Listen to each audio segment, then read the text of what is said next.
ಸ್ವಾಗತ ಕೋರುತ್ತೇನೆ ಮತ್ತು ಎಲ್ಲ ಸಾರ್ವಜನಿಕರು ಸಹ ಈ ಒಂದು ವಿಶೇಷ ಗ್ರಾಮ ಸಭೆಗೆ ಸ್ವಾಗತ ಕೋರುತ್ತೇನೆ ಹಾಗೂ ಎಲ್ಲ ಇಲಾಖೆ ಅಧಿಕಾರಿಗಳಿಗೂ ಗ್ರಾಮ ಸಭೆಗೆ ಸ್ವಾಗತ ಕೋರುತ್ತೇನೆ. ಎನ್ಎಲ್ಎಂ ಸ್ವಸಹಾಯ ಸಂಘ ಸದಸ್ಯರಿಗೂ ಸಹ ಈ ಒಂದು ವಿಶೇಷ ಗ್ರಾಮ ಸಭೆಗೆ ಸ್ವಾಗತ ಕೋರುತ್ತೇನೆ ಹಾಗೂ ಗ್ರಾಮ ಪಂಚಾಯತ್ ಎಲ್ಲ ಸಿಬ್ಬಂದಿ ವರ್ಗದವರಿಗೂ ಸಹ ಈ ಒಂದು ವಿಶೇಷ ಗ್ರಾಮ ಸಭೆಗೆ ಸ್ವಾಗತ ಕೋರುತ್ತೇನೆ. ಈ ಒಂದು ವಿಶೇಷ ಗ್ರಾಮ ಸಭೆ ಕರೆದಿರುವ ಉದ್ದೇಶವೇನೆಂದರೆ ಮಹಾತ್ಮ ಗಾಂಧಿ ರಾಷ್ಟ್ರೀಯ ಗ್ರಾಮೀಣ ಉದ್ಯೋಗ ಖಾತ್ರಿ ಯೋಜನೆ ಹಾಗೂ ಹಿಂಪಡೆದಿರುವ ಹಾಗೂ ಕೇಂದ್ರ ಸರ್ಕಾರವು ಹೊಸದಾಗಿ ಜಾರಿಗೆ ತಂದಿರುವ ವಿಕಸಿತ್ ಭಾರತ್ ಉದ್ಯೋಗ ಖಾತ್ರಿ ಆಜೀವಿಕಾ ಅಭಿಯಾನ ಗ್ರಾಮೀಣ ವಿಬಿಜಿ ರಾಮ್ಜಿ ಯೋಜನೆ ಎಂದು ಹೊಸದಾಗಿ ನಾಮಕರಣ ಮಾಡಿರುತ್ತಾರೆ. ಇದರ ಬಗ್ಗೆ ಸಮಗ್ರವಾಗಿ ಚರ್ಚಿಸಿ ಈ ಒಂದು ವಿಷಯವನ್ನು ಮಂಡಿಸಲು ಈ ಮೂಲಕ ತಮ್ಮಲ್ಲಿ ಕೇಳಿಕೊಳ್ಳುತ್ತೇನೆ. ವಿಷಯವೇನೆಂದರೆ ಇದರ ಮುಖ್ಯ ಉದ್ದೇಶ ವಿಕಸಿತ ಭಾರತ 2047 ರಾಷ್ಟ್ರೀಯ ದೃಷ್ಟಿಕೋನ ಅನುಗುಣವಾಗಿ ಗ್ರಾಮೀಣ ಪ್ರದೇಶದ ಪ್ರತಿಯೊಂದು ಕುಟುಂಬ ವಯಸ್ಕರ ಸದಸ್ಯರು ದೈಹಿಕ ಮತ್ತು ಕೆಲಸ ಮಾಡಲು ಇಚ್ಛಿಸಿದರೆ ಅವರಿಗೆ ಪ್ರತಿ ಆರ್ಥಿಕ ವರ್ಷದಲ್ಲಿ 125 ದಿನಗಳ ಕೂಲಿ ಉದ್ಯೋಗವನ್ನು ಕಾನೂನುಬದ್ಧವಾಗಿ ಖಚಿತಪಡಿಸುವುದು ಇದರ ಮುಖ್ಯ ಉದ್ದೇಶವಾಗಿರುತ್ತದೆ. ಪ್ರಶ್ನೆ 2, ಈ ಒಂದು ಯೋಜನೆಯಡಿಯಲ್ಲಿ ಎಷ್ಟು ದಿನಗಳ ಕೆಲಸ ಖಾತ್ರಿ ನೀಡಲಾಗುತ್ತದೆ ಎಂದರೆ ಉತ್ತರ, ಪ್ರತಿ ಕುಟುಂಬಕ್ಕೆ ಒಂದು ಆರ್ಥಿಕ ವರ್ಷದಲ್ಲಿ ಕನಿಷ್ಠ 125 ದಿನ ಉದ್ಯೋಗ ಖಾತ್ರಿ ನೀಡಲಾಗುತ್ತದೆ. ಪ್ರಶ್ನೆ 3, 125 ಮಾನವ ದಿನ ಅಲ್ಲ, ಮಾನವ ದಿನಗಳ ಉದ್ಯೋಗ 125 ಉದ್ಯೋಗ ಖಾತ್ರಿ ನೀಡಲಾಗುತ್ತದೆ. 125 ಆಳು ದಿನ ಬೇರೆ ಆಳು ಬೇರೆ, ಮಾನವ ದಿನಗಳಂತೆ. ಮಾನವ ದಿನ. ಪ್ರಶ್ನೆ, ಉದ್ಯೋಗಕ್ಕಾಗಿ ಅರ್ಜಿ ಸಲ್ಲಿಸಿದ ಎಷ್ಟು ದಿನ ಕೆಲಸ ನೀಡಬೇಕೆಂದರೆ ಉದ್ಯೋಗಕ್ಕಾಗಿ ಕೆಲಸ ಸಲ್ಲಿಸಿದ 15 ದಿನಗಳೊಳಗಾಗಿ ಉದ್ಯೋಗವನ್ನು ಒದಗಿಸತಕ್ಕದ್ದು. ಪ್ರಶ್ನೆ 4, ಒಂದು ವೇಳೆ 15 ದಿನಗಳಲ್ಲಿ ಕೆಲಸ ನೀಡದಿದ್ದರೆ ಏನಾಗುತ್ತದೆ ಎಂದರೆ ಅರ್ಜಿ ಸಲ್ಲಿಸಿದ 15 ದಿನಗಳೊಳಗೆ ಕೆಲಸ ನೀಡದಿದ್ದಲ್ಲಿ ಅರ್ಜಿದಾರರು ಆ ವಿಳಂಬವಾದ ದಿನಗಳ ಅನುಗುಣವಾಗಿ ನಿರುದ್ಯೋಗ ಭತ್ಯೆ ನೀಡಲು ಅರ್ಹರಾಗಿರುತ್ತಾರೆ. ಪ್ರಶ್ನೆ 5, ನಿರುದ್ಯೋಗ ಭತ್ಯೆ ದರ ಎಷ್ಟಿರುತ್ತದೆ ಎಂದರೆ ನಿರುದ್ಯೋಗ ಭತ್ಯೆ ದರವು ಹಣಕಾಸು ವರ್ಷದ ಮೊದಲ 30 ದಿನಗಳ ನಿಗದಿಪಡಿಸಿದ ವೇತನ ಕನಿಷ್ಠ 1/4ರಷ್ಟು, ಉಳಿದ ಅವಧಿಗೆ ವೇತನ ಅರ್ಧದಷ್ಟು 1/2 ಇರುತ್ತದೆ. ಪ್ರಶ್ನೆ 6, ಕೂಲಿ ಪಾವತಿಯನ್ನು ಯಾವಾಗ ಮಾಡಬೇಕು? ಕೂಲಿಯನ್ನು ಸಾಪ್ತಾಹಿಕವಾಗಿ ಅಥವಾ ಕೆಲಸ ಮುಗಿದ 15 ದಿನಗಳೊಳಗೆ ಪಾವತಿಸತಕ್ಕದ್ದು. ಒಂದು ವೇಳೆ ಮಾಸ್ಟರ್ ರೂಲ್ ಮುಕ್ತಾಯಗೊಂಡು 15 ದಿನಗಳೊಳಗೆ ಕೂಲಿ ಪಾವತಿಸಿದರೆ ಪ್ರತಿಯೊಂದು ದಿನಕ್ಕೆ 0.05ರಷ್ಟು ವಿಳಂಬ ಪರಿಹಾರ ನೀಡಬೇಕಾಗುತ್ತದೆ. ಪ್ರಶ್ನೆ 7, ಕೃಷಿ ಹಂಗಾಮಿ ಸಮಯದಲ್ಲಿ ಈ ಯೋಜನೆಯಲ್ಲಿ ಕೆಲಸ ಲಭ್ಯವಿರುತ್ತದೆಯಾ? ಇಲ್ಲ. ಕೃಷಿ ಕಾರ್ಮಿಕರು ಲಭ್ಯತೆ ಖಚಿತಪಡಿಸಿಕೊಳ್ಳಲು ಬಿತ್ತನೆ ಮತ್ತು ಕೊಯ್ಲು ಗರಿಷ್ಠ ಕೃಷಿ ಋತುಗಳಲ್ಲಿ ವರ್ಷಕ್ಕೆ ಕನಿಷ್ಠ 60 ದಿನಗಳು ಯಾವುದೇ ಕೆಲಸ ಕೈಗೊಳ್ಳುವಂತಿಲ್ಲ ಎಂದು ಮಸೂದೆಯಲ್ಲಿ ತಿಳಿಸಲಾಗುತ್ತದೆ. ಪ್ರಶ್ನೆ 8, ಈ ಯೋಜನೆಯಲ್ಲಿ ಯಾವ ರೀತಿ ಕಾಮಗಾರಿಗಳು ಆದ್ಯತೆ ನೀಡಲಾಗುತ್ತದೆ ಎಂದರೆ ಈ ಯೋಜನೆಯಲ್ಲಿ ವಿಕಸಿತ್ ಭಾರತ ರಾಷ್ಟ್ರೀಯ ಗ್ರಾಮೀಣ ಮೂಲ ಸೌಕರ್ಯ ಅಡಿಯಲ್ಲಿ 4 ಕ್ಷೇತ್ರಗಳ ಆದ್ಯತೆ ನೀಡಲಾಗಿದೆ. ಮೊದಲನೆಯದು ಜಲ ಸಂರಕ್ಷಣೆ ಮತ್ತು ನೀರಿನ ಬದ್ಧತೆ, ಎರಡನೇದು ಪ್ರಮುಖ ಗ್ರಾಮೀಣ ಮೂಲಭೂತ ಸೌಕರ್ಯ, ಮೂರನೇದು ಜೀವನೋಪಾಯಕ್ಕೆ ಸಂಬಂಧಿಸಿದ ಮೂಲಭೂತ ಸೌಕರ್ಯ, ನಾಲ್ಕನೇದು ಹವಾಮಾನ ವೈಪರೀತ್ಯ ಪರಿಣಾಮ ತಗ್ಗಿಸುವ ಕೆಲಸಗಳು. ಪ್ರಶ್ನೆ 9, ಈ ಯೋಜನೆಯ ಮೇಲ್ವಿಚಾರಕರು ಪ್ರಾಧಿಕಾರಗಳು ಯಾವುವೆಂದರೆ ಯೋಜನೆ ಮೇಲ್ವಿಚಾರಕರು ಕೇಂದ್ರ ಮಟ್ಟದಲ್ಲಿ ಕೇಂದ್ರ ಗ್ರಾಮೀಣ ಉದ್ಯೋಗ ಖಾತ್ರಿ ಮಂಡಳಿ ಮತ್ತು ರಾಜ್ಯ ಮಟ್ಟದಲ್ಲಿ ರಾಜ್ಯ ಗ್ರಾಮೀಣ ಉದ್ಯೋಗ ಖಾತ್ರಿ ಮಂಡಳಿಗಳನ್ನು ರಚಿಸಲಾಗಿರುತ್ತದೆ ಹಾಗೂ ಜಿಲ್ಲಾ ಮಟ್ಟದ ಎಲ್ಲ ಕಾರ್ಯಕ್ರಮಗಳು ಸಮನ್ವಯ ಅಧಿಕಾರಿಗಳಾಗಿ ಇದರ ಜವಾಬ್ದಾರಿ ಹೊಂದಿರುತ್ತಾರೆ. ಪ್ರಶ್ನೆ 10, ಈ ಯೋಜನೆಯಲ್ಲಿ ಗ್ರಾಮ ಪಂಚಾಯತಿ ಪಾತ್ರವೇನೆಂದರೆ ಗ್ರಾಮ ಪಂಚಾಯತ್ ಈ ಯೋಜನೆಯ ಅನುಷ್ಠಾನ ಪ್ರಧಾನ ಪ್ರಾಧಿಕಾರವಾಗಿರುತ್ತದೆ. ಅವು ಕುಟುಂಬಗಳ ನೋಂದಣಿ, ಉದ್ಯೋಗ ಕಾರ್ಡ್ ವಿತರಣೆ, ಕೆಲಸ ಬೇಡಿಕೆ ಸ್ವೀಕರಿಸುವುದು ಮತ್ತು ವಿಕಸಿತ ಗ್ರಾಮ ಪಂಚಾಯತ್ ಯೋಜನೆಗಳನ್ನು ಸಿದ್ಧಪಡಿಸುವ ಜವಾಬ್ದಾರಿ ಹೊಂದಿರುತ್ತವೆ. ಈ ಒಂದು ಯೋಜನೆ ಹೊಸದಾಗಿ ಬಂದಿರುತ್ತದೆ. 2026-2027 ಮುಂದಿನ ವರ್ಷದಿಂದ ಈ ಒಂದು ಹೊಸ ಯೋಜನೆ ಪ್ರಾರಂಭ ಆಗುತ್ತದೆ. ಈ ಮೂಲಕ ತಮ್ಮಲ್ಲಿ ಕೇಳ್ತಾರೆ.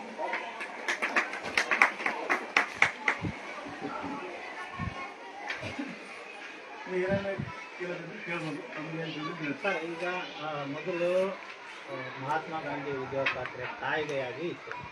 ಈಗ ಅದನ್ನ ಯೋಜನೆ ಆಗಿ ಪರಿವರ್ತನೆ ಮಾಡಿದ್ದಾರೆ. ಯೋಜನೆ ಆಗಿ ಕೊಡ್ಬೋದು. ಈಗ ಕಾಯ್ದೆನಲ್ಲಿನೇ ಹಲವಾರು ಲೋಪದೋಷಗಳು ಟೆಕ್ನಿಕಲಿ ಆಗಿರ್ಬೋದು ಅಥವಾ ಪ್ರಾಕ್ಟಿಕಲ್ ಆಗಿ ಬಂದಾಗ ಭಾಳ ಸಮಸ್ಯೆಗಳಿದ್ದವು. ಈಗ ಯೋಜನೆ ಆಗಿ ಬಂದಾಗ ಅವುಗಳನ್ನು ಸರಿಪಡಿಸೋ ದೃಷ್ಟಿನಲ್ಲಿ ಏನೆಲ್ಲ ಸಣ್ಣ ಚೇಂಜಸ್ ಆಗಿದ್ದಾವೆ ಅಂತ ಒಂದು ಅನುಮಾನ. ಸದ್ಯಕ್ಕೆ ಏನು ಕೊಡೋದಿಲ್ಲ, ಅಷ್ಟು ಮಾತ್ರ ಹೇಳಿದ್ದಾರೆ. ಇನ್ನು ಬದಲಾವಣೆ ಏರ್ಪಡಿಲ್ಲ ಅಂತ. ಈಗ ಏನಾದರೂ ಈಗ ಒಂದಿಷ್ಟು ಗೋಲ್ಮಾಲ್ ಆಗ್ತಾ ಇದ್ವಿ ಮೊದಲೆಲ್ಲ, ಈಗ ಅವಕ್ಕೆ ಏನಾದರೂ ಪರಿವರ್ತನೆ ಮಾಡ್ಬೋದಾ ಈ ಯೋಜನೆ? ಮಾಡ್ಬೋದು ಅಣ್ಣ. ಇಷ್ಟು ಏನು ಹೇಳೋದು ಅಷ್ಟೊಂದು ಮಾಹಿತಿ ಇಲ್ಲ. ಇನ್ನು ಮುಂದೆ ಬಂದರೆ ಹೇಳೋದು. ಮತ್ತು ಇನ್ನೊಂದು ಸರ್, ಕೃಷಿ ಸಮಯದಲ್ಲಿ ಈ ಯೋಜನೆ ಬರೋದಿಲ್ಲ, ಅನುಷ್ಠಾನ ಆಗೋದಿಲ್ಲ. ಕೃಷಿ ಸಮಯವನ್ನ ಯಾವ ರೀತಿ ನಿರ್ಧಾರ ಮಾಡಲಾಗುತ್ತೆ ಅನ್ನುವಂಥದ್ದು ಒಂದು ಡೌಟ್. ಯಾಕಪ್ಪ ಅಂತಂದ್ರೆ ಒಂದೊಂದು ಕ್ಷೇತ್ರದಲ್ಲಿ ಒಂದೊಂದು ಸಮಯದಲ್ಲಿ ಕೃಷಿ ಚಟುವಟಿಕೆಗಳು ಆರಂಭ ಆಗ್ತವೆ. ಈಗ ಮಂಡ್ಯ ಸೈಡ್ ಒಂದು ಸೀಸನ್ ಇರುತ್ತೆ, ಈ ಗುಲ್ಬರ್ಗ ಸೈಡ್ ಒಂದು ಸೀಸನ್, ಬಳ್ಳಾರಿ ಒಂದು ಸೀಸನ್, ಈ ರೀತಿ ಸೀಸನ್ಗಳು ಆಯಾ ಕೃಷಿ ಚಟುವಟಿಕೆಗಳು ಬದಲಾಗ್ತವೆ. ನಮ್ಮ ವ್ಯಾಪ್ತಿಗೆ ಏನು ಸೀಸನ್ ಇರ್ತದಲ್ಲ ಆ ಟೈಮ್ನಾಗ ಏನು ಬರ್ತದೆ ಅವ್ರ ವ್ಯಾಪ್ತಿಗೆ ಅವ್ರದ್ದಂಗೆ. ಅದನ್ನ ನೀವೇ ಗ್ರಾಮ ಪಂಚಾಯತಿ ಮಟ್ಟದಲ್ಲೇ ನಿರ್ಧಾರ ಮಾಡ್ತೀರಾ ಕೃಷಿ ಚಟುವಟಿಕೆ ಸಮಯವನ್ನ?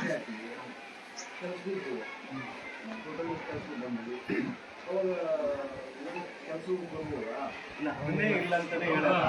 ಅದನ್ನೇ ಇಲ್ಲ ಅಂತ ಅದನ್ನೇ ಇಲ್ಲ ಅಂತ ಹೇಳೋದು. ಪಂಚಾಯತಿ ಒಳಗಡೆ ಹೌದು ನಾವು ಬೇರೆ ಬೇಡ ಸತ್ಯ. ಈಗ ನಮ್ಮ ಪಂಚಾಯತ್ ಒಳಗೆ 4 ಊರಾಗ ನಮ್ದು ಅನುಭವಿಸ್ಬೇಕ. ಮತ್ತೆ ಇವತ್ತು ನಮ್ಮ ಬಳ್ಳಾರಿ ಅಂದ್ರೆ ಮತ್ತೆ ಜಿಲ್ಲತ್ತೆ ಹೋಗ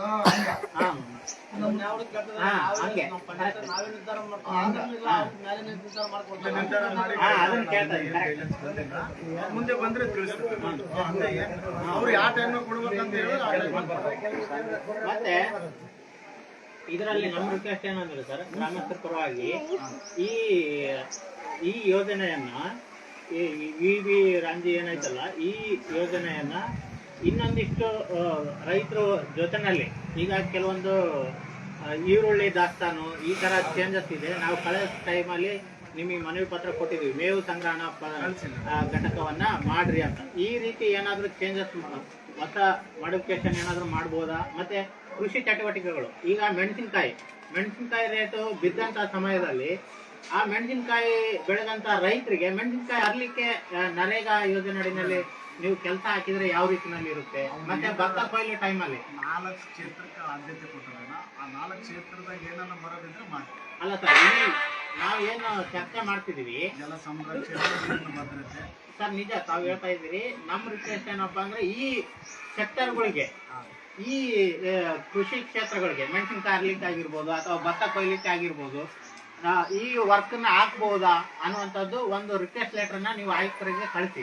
ನಮ್ಮ ಗ್ರಾಮ ಸಭೆಯಲ್ಲಿ ಈ ರೀತಿ ಅಭಿಪ್ರಾಯಗಳು ಬಂದಿದ್ದಾವೆ ಅಂತ. ಯಾಕಪ್ಪ ಅಂದ್ರೆ ಈಗ ಭತ್ತ ಬಂದಿದೆ, ಭತ್ತಕ್ಕೆ ರೇಟ್ ಇಲ್ಲ, ಮೆಕ್ಕೆಜೋಳ ಬಂದಿದೆ, ಮೆಕ್ಕೆಜೋಳಕ್ಕೆ ರೇಟ್ ಇಲ್ಲ, ಮೆಣಸಿನಕಾಯಿ ಬಂದಿದೆ, ಮೆಣಸಿನಕಾಯಿ ರೇಟ್ ಇಲ್ಲ. ಈ ರೀತಿ ಎಲ್ಲಾ ರೈತರು ನಷ್ಟ ಆಗ್ತಿದ್ದಾರೆ.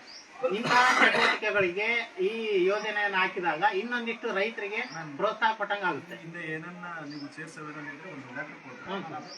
ಅಲ್ಲ, ಅದನ್ನು ಒಂದಿಷ್ಟು ತಾವು ಮೇಲಾಧಿಕಾರಿಗಳ ಗಮನಕ್ಕೆ ಸಂಗ್ರಹಣಾ ಘಟಕದ ಆಲ್ರೆಡಿ ಆಗಿ ಲೆಟರ್ ಕೊಟ್ಟಿದ್ದೀವಿ. ಈಗ ಏನೇನಿದ್ರೆ ಕೊಡ್ರಿ, ಆಯ್ತು, ನಾವು ಕೊಡ್ತೀವಿ. ಈಗ ಗ್ರಾಮ ಸಭೆಯಲ್ಲಿ ಆಗುವಂತದನ್ನ ನೀವು ಕಳಿಸಿ.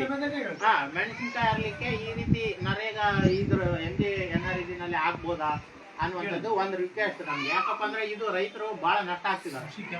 ಮೆಣಸಿನಕಾಯಿ ಬೆಳೆದಂತವ್ರು ಈಗ ಮೆಕ್ಕೆಜೋಳ ಮಾರ್ಕೆಟ್ ಬಿತ್ತು, ಬೆಂಬಲ ಬೆಲೆ ಲೇಟ್ ಆಗ್ತಾ ಇದೆ, ಕೇಂದ್ರಗಳು ಆಗ್ತಾ ಇಲ್ಲ. ಆ ಒಂದು ಯೋಜನೆಗಳಿಗೆ ವಿಸ್ತರಿಸಿ ಅಂತ ನಮ್ಮ ರಿಕ್ವೆಸ್ಟ್. ಸರ್, ಇದು ಕೃಷಿಗೆ ಅನುಸಂಧಾನ ಮಾಡಕ್ ಬರ್ತದೆ. ನಾಲ್ಕು ಆದ್ಯತೆ ನಮ್ಮ ರಿಕ್ವೆಸ್ಟ್ ಹಾಕಿ ನೀವು ಏನಂತ ನಾವು ಕಳ್ಸೋಣ. 4 ಅವರು ಏನ್ ಕೊಟ್ಟಿರೋದು ಕೃಷಿಗೆ ಅನುಸಂಧಾನ ಮಾಡಕ್ ಏನಂತ ಇದು ರೈತ ಏನಂತ ಲೆಟರ್ ಕೊಡ್ತೀವಿ, ಅವ್ರು ಮಾಡಕ್ ಅವಕಾಶ ಕೊಟ್ಟು ಮಾಡಿ. ಈಗ ಕಾಲುವೆ ಇಲ್ಲ, ಕೆರೆ ಇಲ್ಲ ಅಂತ ಸಂದರ್ಭದಲ್ಲಿ ರೈತರಿಗೆ ಸಪೋರ್ಟಿವ್ ಆಗುತ್ತೆ ಸರ್. ಮೆಣಸಿನಕಾಯಿ ಇದೆಲ್ಲ ಕ್ಷೇತ್ರಗಳಿಗೆ ಎಲ್ಲ ರೈತರಿಗೆ ಮಾಡೋದೇನು ಒಳ್ಳೆಯಲ್ಲ. ಸೀಸನ್ ಅವ್ರ ಮನೆಗೆ ಇರ್ಬೋದು.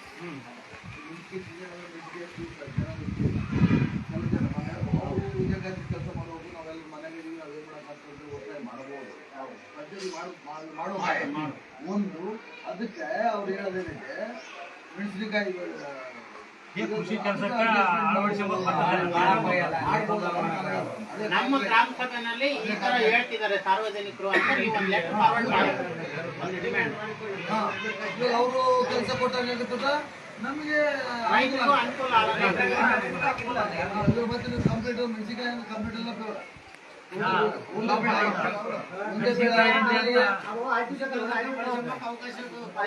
ಕೃಷಿಗೆ ಜನರಲ್ ಗೆಟಿಂಗ್ ಫಸ್ಟ್ ಅವನ್ನ ಅಸ್ಲಾದ ಕೆಲಸಗಳು ಅಂದ್ರೆ ನಿಲ್ಲೋದಿಲ್ಲ ಸಮಸ್ಯೆ ಜನರಲ್ ಗೆಟಿಂಗ್ ಕೊಟ್ಟಿಲ್ಲ ಯಾರು ಬಗಲ ಎಲ್ಲ ರೋಡ್ ಕೂಡ ಎಲ್ಲ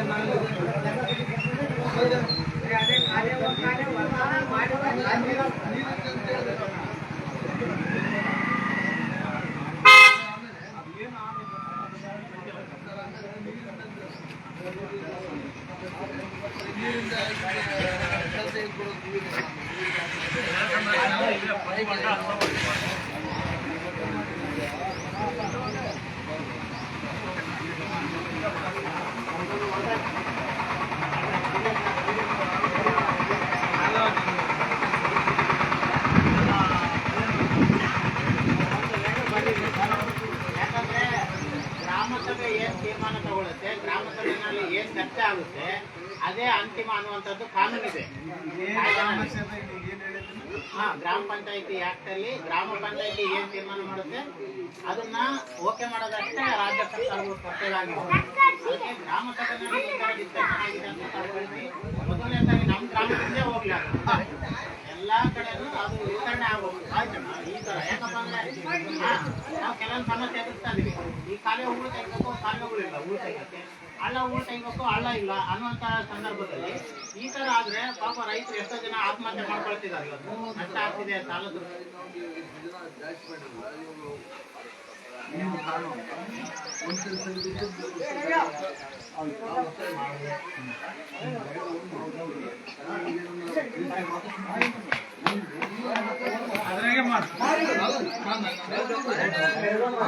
ಮಾಡಿಲ್ಲ ಕೆಲಸ ಇಲ್ಲ ಅವರಿಗೆ, ಕೆಲಸ ಇಲ್ಲ ಏನ್ ಮಾಡೋದು?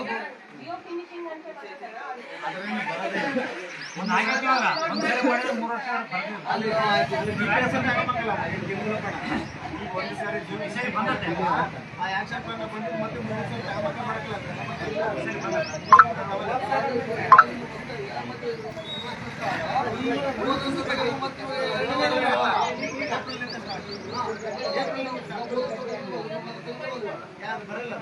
ಆಲ್ರೆಡಿ ಮಾಡಿ ಹೊಸ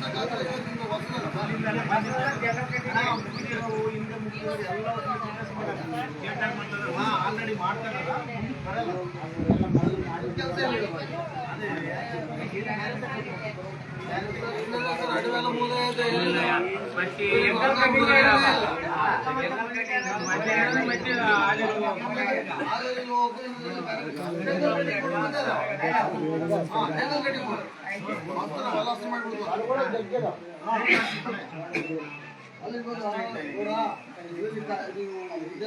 ಮಾಡಿಸಿದ್ದು ಮಾಡಬಾರ್ದು ಕಂಪ್ಲೀಟ್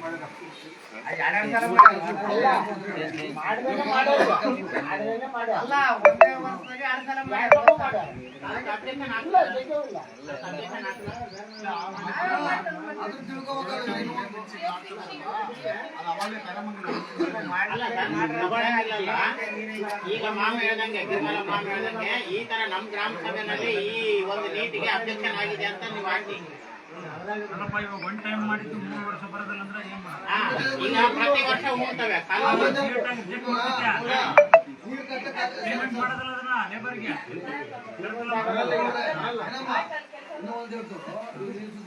GPS ಅಲ್ಲಿ ನೀರು ಕಟ್ಟಕ್ಕಲ್ಲ ವರ್ಷ ತೆಗ್ಸಿದ್ರು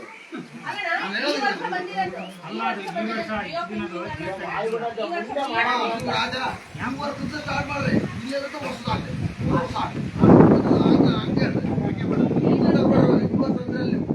ಹೊಸ ಬೇಡ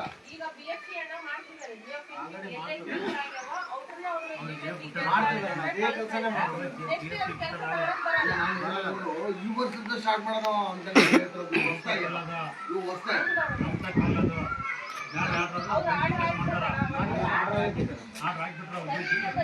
GPS ಮಾಡ್ಸೋದು ಸರ್ ಅದಾಗಿದೆ ಅಲ್ಲ ಸರ್? ಆದೇಶ ಆಗಿದೆ ಅಲ್ಲ? ನಮ್ಮ ಗ್ರಾಮ ಪಂಚಾಯತ್ ಅಬ್ಜೆಕ್ಷನ್ ಆಗಿದೆ ಅಂತ ಹಾಕಿ ಈಗ ನಾವೇನ್ ಹೇಳ್ತಾ ಇದೀವಿ, ನಾವು ಅಬ್ಜೆಕ್ಷನ್ ಮಾಡ್ತೀವಿ ಕೆಲಸ ಇಲ್ಲ ಅವ್ರಿಗೆ ಇಲ್ಲಿ. ಎಲ್ಲಿ ಮಾಡ್ತಾರೆ? ಎಲ್ಲಿ ಮಾಡ್ತಾರೆ ಹೇಳು?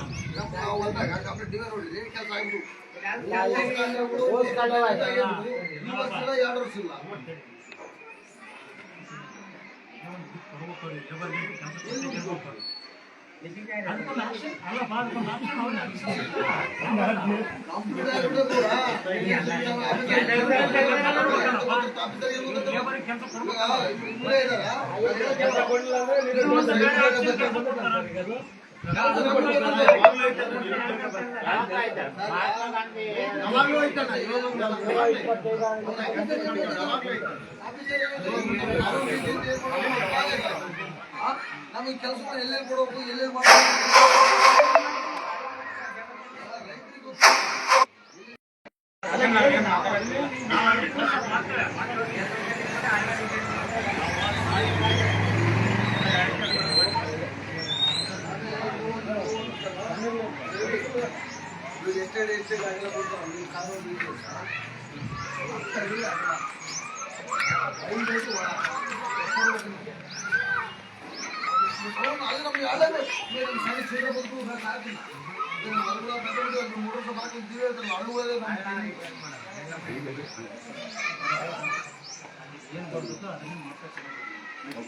ನೀವು ಹೇಳಿದ್ದು ನಾವು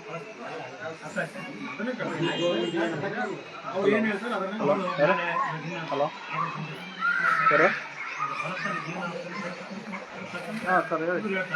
ಸರ್ ಇದು ಈಗ 100 ಮ್ಯಾಂಡೇಟ್ ಇತ್ತು ಇಷ್ಟು ದಿನ.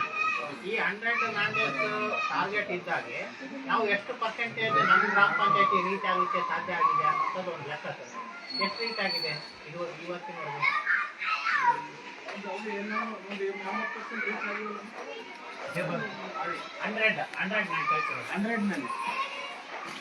100ನಲ್ಲಿ 80% ಮಾಡಿ ಕಡಿಮೆ ಆಗಿರ್ಬೋದು. ಇಲ್ಲಿ ಅಲ್ಲ ಸಿಕ್ಕಡಿಮೆ 70-80 ಮಾಡಿಲ್ಲ. ಏನೇನೋ 20% ಆಗಿಲ್ಲ. ಈಗ ಈಗ 100 ನಾವು ರೀಚ್ ಆಗಿಲ್ಲ. ಈಗ ನೆಕ್ಸ್ಟ್ ಇನ್ನ 125 ಕೊಡ್ತಿದ್ದಾರೆ ಮ್ಯಾಂಡೇಟ್. ಅದಕ್ಕೆ ನೀವು ಗ್ರಾಮ ಪಂಚಾಯತಿ ಅದಕ್ಕೆ ಒಂದು ಒಳ್ಳೆ ಸೂಪರ್ ಪ್ಲಾನ್ ಅನ್ನ ಮಾಡ್ಕೋಬೇಕು. ನಮ್ಮ ಗ್ರಾಮದಲ್ಲಿ ಅಥವಾ ಸಿಂಧವಾಡ, ಜರಳಾಡು, ಬೊಮ್ಮನಾಳ ಗ್ರಾಮಗಳಲ್ಲಿ ಎಷ್ಟು ಜಾಬ್ ಕಾರ್ಡ್ ಇದಾವೆ ಅಷ್ಟು ಜಾಬ್ ಕಾರ್ಡ್ ಅನ್ನ 125 ರೀಚ್ ಮಾಡ್ಲಿಕ್ಕೆ ತಾವು ಟಾರ್ಗೆಟ್ ಅನ್ನ ಇಟ್ಕೋಬೇಕು. ಮತ್ತೆ ಅದನ್ನ ರೀಚ್ ಮಾಡ್ಬೇಕು ಕೂಡ. ಎಷ್ಟೋ ಬುಕ್ಸ್ಗಳು ಈಗ ಎಷ್ಟೋ ಬುಕ್ಸ್ಗಳು ಬರೀ 40 ಮ್ಯಾಂಡೇಟ್ ಆಗಿದೆ, 30 ಮ್ಯಾಂಡೇಟ್ ಆಗಿದೆ, 20 ಮ್ಯಾಂಡೇಟ್ ಆಗಿದೆ. ನಾನು ಚೆಕ್ ಮಾಡಿದ ಪ್ರಕಾರ 97 ಜಾಬ್ ಕಾರ್ಡ್ ಚೆಕ್ ಮಾಡಿದ್ದೀನಿ ಕೆಲವರು. ಈಗ 80 ಮೇಲಂತೂ ಆಗಿಲ್ಲ ನನ್ನ ಪ್ರಕಾರ. ನಾನು ನೋಡಿದ್ದೀನಿ ಕೆಲವು ನೋಡಿಲ್ಲ. ಕೆಲವು ಜನ ಊರಾಗಿಲ್ಲ ಅವ್ರಿಗೆ ಏನು ಮಾಡಕ್ ಬರಲ್ಲ. ಇರ್ಲಿ, ಆದ್ರೆ ಮಾಡೋರಿಗೆ ಲೇಬರ್ ಕೆಲ್ಸಕ್ಕೆ ಏನು ಹೋದ 80% ವರೆಗೆ ಆಗಿದೆ. ಮಾಡೋರಿಗೆ ನಾವು ಚೆಕ್ ಮಾಡಿದ್ದು 92-93 ನೋಡಿ ನಾನು ಸರ್ ನೋಡಿರೋದು. ತಾವು ಒಂದು ಪ್ಲಾನ್ ಮಾಡ್ಕೊಳ್ಳಿ ಸರ್. ಯಾವ ರೀಚ್ ಆಗಿದ್ದಾವೆ, ಯಾವ ರೀಚ್ ಆಗಿಲ್ಲ ಅಂದ್ರೆ ರೀಚ್ ಆಗದೆ ಇರೋದಕ್ಕೆ ಈಗ ಅಟ್ಲೀಸ್ಟ್ ಮಾರ್ಚ್ವರೆಗೂ ನಮಗೆ ಟೈಮಿಂಗ್ ಇದೆ. ಮಾರ್ಚ್ ಒಳಗಡೆ ಪ್ರತಿಯೊಂದು ಜಾಬ್ ಕಾರ್ಡ್ 100 ಮ್ಯಾಂಡೇಟ್ ಮುಗಿಬೇಕು. ಈಗ ನಾವು ಅದನ್ನ ಕೇಳಿದ್ವಿ. ವರ್ಷ 7 ದಿನಕ್ಕೆ ಪೇಮೆಂಟ್ ಆಗೋದು ಕಷ್ಟ ಐತಿ. ಅದನ್ನ ನಾವು ಕರೆಕ್ಟಾಗಿ ಗೈಡೆನ್ಸ್ ಬರೋವರೆಗೆ ಯಾವುದು ಮತ್ತೆ ಮಾಡಬೇಕು ಮತ್ತೆ ಕೇಳಿ ಯಾರು ಮಾಡ್ಯಾರ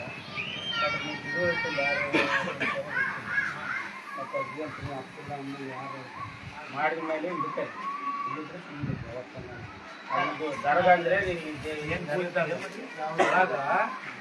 ಬಂಡೆ ಕಿಚ್ಚಿ ಇವ್ರು 300 ರೂಪಾಯಿ ಕಸ್ಕೊಂಡು ಬಂದ್ಬಿಟ್ಟಾರ. ಅಲ್ಲಿ 350 370 ಕಸ್ಕೊಂಡ್ ಬಂದಾರ. ಯಾರು ಅಪ್ಪ ಅಮ್ಮ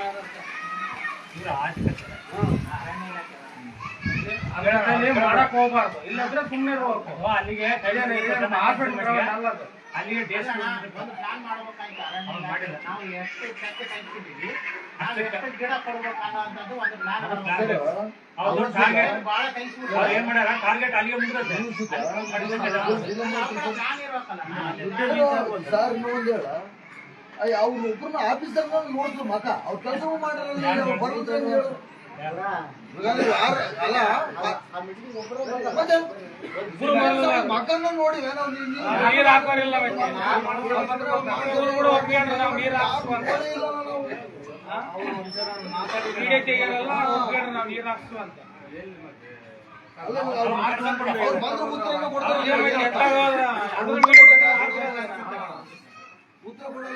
ಉತ್ತರ ಕೊಡ್ರಿ ನೀವು.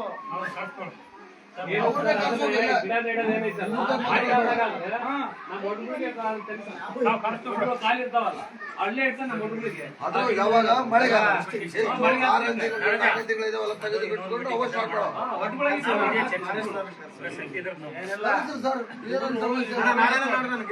ನಾನೇ ಓಡಾಡಿದ್ದೆ ಇಲ್ಲ ಅಂದ್ರೆ ಪಕ್ಕಕ್ಕೆ ಹೋಗ್ಬಾಡ್ರಿ. ಅಲ್ಲ ಅದೇ ನಾವು ಮಾಡಿದ್ರೆ ತಪ್ಪು. 100 ಫೇಸ್ಬುಕ್ ವ್ಯವಹಾರ ಮಾಡಕ್ ಹೋಗ್ಬಾಡ್ರಿ. ಒಪ್ಪ ಆದ್ರೆ ಈ ಕಡೆ ಇದ್ದವ್ರು ಕೂಡ ಚಲಿಸ್ಬೇಕು ಎಲ್ಲರನ್ನ. ಈ ಹೊಸ ಸ್ಕೀಮಿನ ಬಗ್ಗೆ ಏನಿದ್ರೆ ನಾನು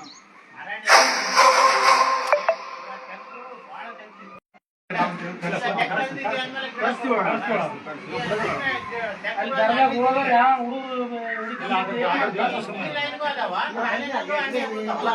ಅಲ್ಲ ಹೋದ್ರೆ ಇನ್ನೊಂದಲ್ಲಿ ಯಾವ ಗಿಡಗಳು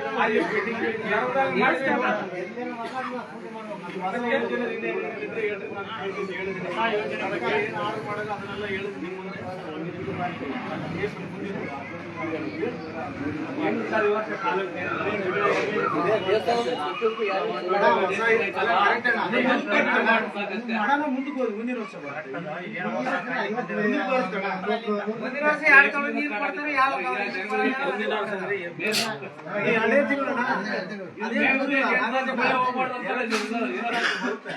ದೂರೇನಿಲ್ಲ ಬೇರೆ ಊರಿಗೆ ಹೋಗ್ಬಾರ್ದು ಅಂತೇಳಿ ಕೆಲಸ ಅಂತಂದ್ರೆ ಅದೇ ರೀತಿಯಾಗಿ ಕೆಲಸ ಇದ್ದಾಗ ಯಾವ್ದು ಜನಗಳು ಬೇರೆ ಆ ತರ ಕಂಟಿನ್ಯೂ ಮಾಡ್ರಿ ಆರ್ಡರ್ ಬಂದ್ಬಿಟ್ಟಲ್ಲ ಮುಂದಿನ ಅದಕ್ಕೆ ಪ್ರಯತ್ನ ಮಾಡ್ಬೇಕು. ಇಲ್ಲಿ ಪ್ರಯತ್ನ ಪಡೋದನ್ನ ಎಲ್ಲರೂ ಕೊಡೋಕೆ ಪ್ರಯತ್ನ ಮಾಡಿ. ಆದಷ್ಟು ಜಂಗಲ್ ಕಟಿಂಗ್ ಕೊಡೋದು ಆಯ್ತು. ಅವ್ರು ಯಾವತ್ತೂ ಕೊಟ್ಟಿದ್ದೇನೆ ಸರ್. ಈಗ ಯಾವಾಗಿಂದ ಸ್ಟಾರ್ಟ್ ಮಾಡ್ತೀವಿ ಈಗ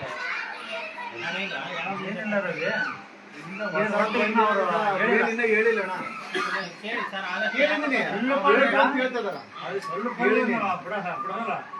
ಆರ್ಡರ್ ಮಾಡ್ತಾರ. ಆಮೇಲೆ ಮೇಟಿ ಪೇಮೆಂಟ್ ಕೂಡ ಮಾಡಕ್ಕಿಲ್ಲ ಅಲ್ಲ. ಮತ್ತೆ ಅದು ಕೂಡ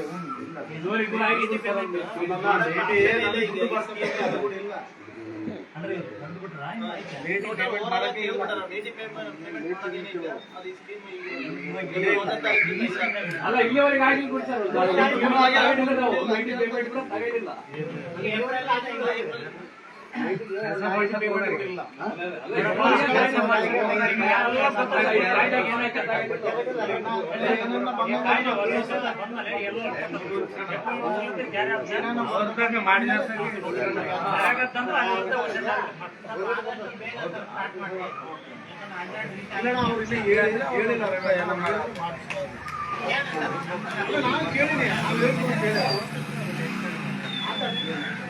ಹೊಸದು ಅಪ್ಡೇಟ್ ಆಗತ್ತದಪ್ಪ. ಏನ್ ಬರ್ತದೆ ಸಾಫ್ಟ್ವೇರ್ ಅಪ್ಡೇಟ್ ಆಗೋದೈತಲ್ಲ, ಬಂದ್ರೆ ಮಾಡ್ತಾರೆ. ಈ ಮಾರ್ಚ್ ಒಳಗಡೆ ಬಂದ್ರೆ ಮಾಡ್ತಾರೆ.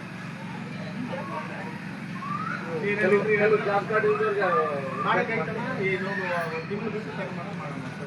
ಅದಕ್ಕೆ ಏನಂತ ration card, Aadhaar card, bank passbook. Ration card ಇಲ್ಲ,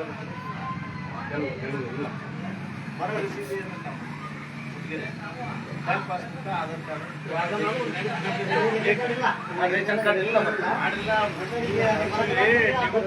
ಡಿವೈಡ್ ಮಾಡ್ಬೇಕಂದ್ರೆ ರೇಷನ್ ಕಾರ್ಡ್ ಬೇಕೇ ಬೇಕು. ಇಲ್ದಿದ್ದು ತಗೊಂಬೋಣ. ಆಧಾರ್ ಕಾರ್ಡ್, ಬ್ಯಾಂಕ್ ಪಾಸ್ಬುಕ್ ಮಾಡ್ಸೋಣ. ರೇಷನ್ ಕಾರ್ಡ್ 25 ಲೀಟರ್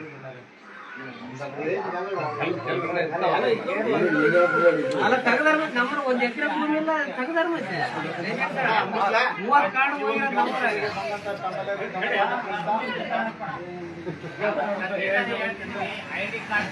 ಇದಾವ ನಮ್ಮೆಲ್ಲ ಐಡಿ ಕಾರ್ಡ್ ಎಲ್ಲರೂ ಇದಾವ. ಇಬ್ರು ಓಕೆ, ಇದೊಂದು ಓಕೆ. ಇಲ್ಲ, ಅವ್ರಿಗೆ ಹೇಳಿದ್ದೀನಿ, ಅವ್ರು ಹಾಕ್ಕೊಂಡ್ ಬಂದಿಲ್ಲ. ಇಲ್ಲ, ನಮ್ಮ ಐಡಿ ಕಾರ್ಡ್ ಹಾಕ್ಕೊಂಡ್ ಬಂದ್ರು, ಅವ್ರು ಖಂಡಿತ ನಾವು ಇದು ಬಹಳ ಸರಿ ಹೇಳ್ತೀನಿ. ನಮ್ಮ ಗೌಸಣ್ಣ ಸರ್, ಅವ್ರು ಹೇಳ್ದೆ ಅಲ್ರಿ ಜಾಸ್ತಿ ಕಂಪಲ್ಸರಿ ಅದ್ರನ್ನೇ ಒತ್ತಾಯ ಮಾಡ್ತಾರೆ. ನಮ್ ಕಡೆ ಲೈವ್ ವಿಡಿಯೋಸ್ ಇದೆ, ನಾವು ಕೇಳಿದ್ದು ಸುಮಾರು ಸರಿ ಹೇಳಿದ್ರು ನಾವು ಪಾಲಿಸ್ತಾ ಇಲ್ಲ. ನಿಮ್ಮ ಅಟೆಂಡ್ ಏನೋ ತೋರಿಸ್ತಾ ಇಲ್ಲ. ಅವ್ರು ಹೇಳ್ದಂಗೆಲ್ಲ ಜಾಸ್ತಿ ಮಾಡ್ತಾರೆ. ಸ್ಟಾಫ್ಗಳಾಗಿ attend ತೋರಿಸ್ತಾ ಸರ್ ಏನಂದ್ರೆ ಆ ಐಡಿ ಕಾರ್ಡ್ ಇಲ್ಲಿ ಹಾಕ್ಸ್ರಿ ಇಲ್ಲೇ ಬಂದು ಏನ್ ಸರ್ ಇಲ್ಲೇ ನಾವು ಲೈವ್ ವಿಡಿಯೋಸ್ ಕೊಡ್ತೀವಿ. ಯಾರ್ಯಾರು ಏನ್ ಸರ್ ಅವ ಪಾಪ ಇಲ್ಲ, ನಮ್ಮರೆಲ್ಲ ಅಕ್ಕಿ ಬಂದಾರ. ಅದನ್ನ ಮಾಡ್ತಾರೆ. ಗಿರ್ಮಲಪ್ಪಣ್ಣ, ನಮ್ಮರೆಲ್ಲ ಅಕ್ಕಿ ಬಂದಾರ, ಒಂದು ಅಕ್ಕಿ ಬಂದಿಲ್ಲ. ಕಾರು ನೋಡಿದ್ರೆ ಅವೇನ್ ನೀರೇ ಸಮಸ್ಯೆ. ಸುಮಾರು ಸರಿ ಹೇಳಿದ್ದೀವಿ. ಬಹಳ ಜನ ಮಾಡ್ತಾರೆ ಇದಕ್ಕೆ.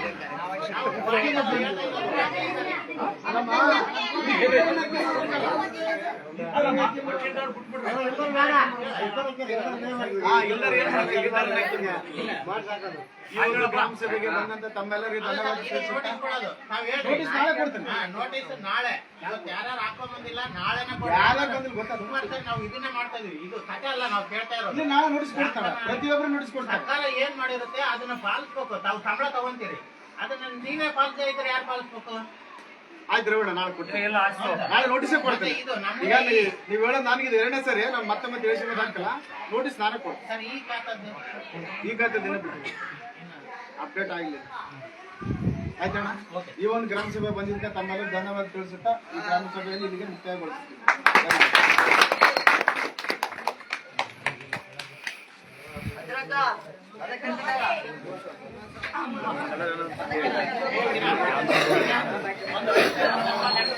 ನೋಟಿಸ್ ಕೊಡ್ರಿ.